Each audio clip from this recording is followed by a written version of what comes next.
Carlos Andino has impressed for the cross-country team in his time at Elon, but this summer he impressed off the track as well. I interned at Missoula Law. It was a environmental and appellate law focused law firm. It was a small firm with only 2 interns. I worked very hands-on. I dealt with legal theory, legal planning for the big case, the big federal case we were doing. Andino was able to come away from the experience with hope and insight into his future aspirations. This firm, like I said, was small, 6 attorneys, and it was against the federal government, a huge entity. And it shows that the legal system, no matter your size, no matter your resources, you can really have a chance. Something that I think justice is a big part of, and something I enjoy personally because I want to represent, hopefully in the future, the little guy. Not just the guy who's going to give me the most money or what's going to be the most productive. It's going to be what's going to change society and make an impact in other people's lives. As much as he gained from his summer experience, law hadn't always been in Andino's plans. When I was really young, before my teenage years, I wanted to be an engineer. I thought that was going to be the greatest thing ever, auto engineer specifically. So I pursued that through part of high school, and then I hit calculus. In calculus, I was like, I don't know if I want to do math for the rest of my life. And this seems hard, and it doesn't seem enjoyable. So at the same time, I was part of a couple of debate clubs on the campus. So I went with that, and I was like, I enjoy debating. I've always had this fascination with politics.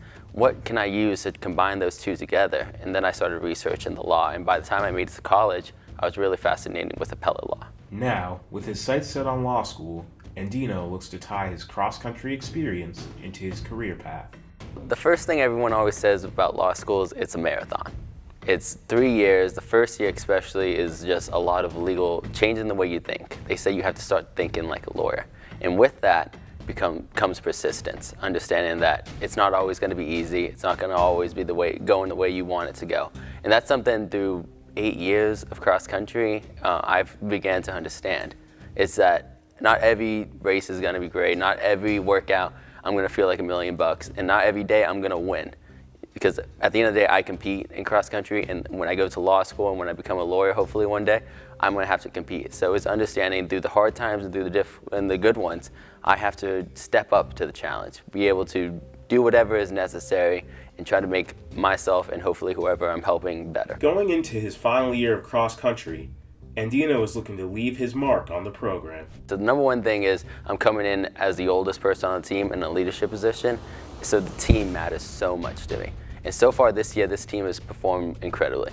We have Nick Stielkowski, and he's been killing it. He was the conference champ last year. He's hopefully going to be the same thing, and he's been just improving, and that has motivated us. Andino hopes the team can use that motivation to achieve their goals this season, both individually and collectively. I want to come second in conference. We've never done that before. I want to have the highest regional finish we've ever had, and then hopefully as an individual, I just help them as much as I can to do that, and then maybe I get a couple guys to go all conference or something. Ultimately, Andino is hoping he can impart his teammates with advice that can help them with guidance both on and off the track.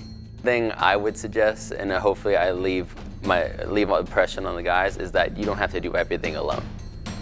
When it comes to workouts and races every day, I try to sort of take that position of, okay, I can help you through this as much as possible. I'll pace the workout, I'll do whatever I can, and that's something I think you can learn through life. So whenever these guys aren't running cross country, when they move on to the rest of their lives, know that they don't have to do it on their own. And they could call back on cross country guys. You know, we have a great alumni base, that'd be fantastic, and they can understand that other people outside of our sport, just in regular everyday life, can be a help.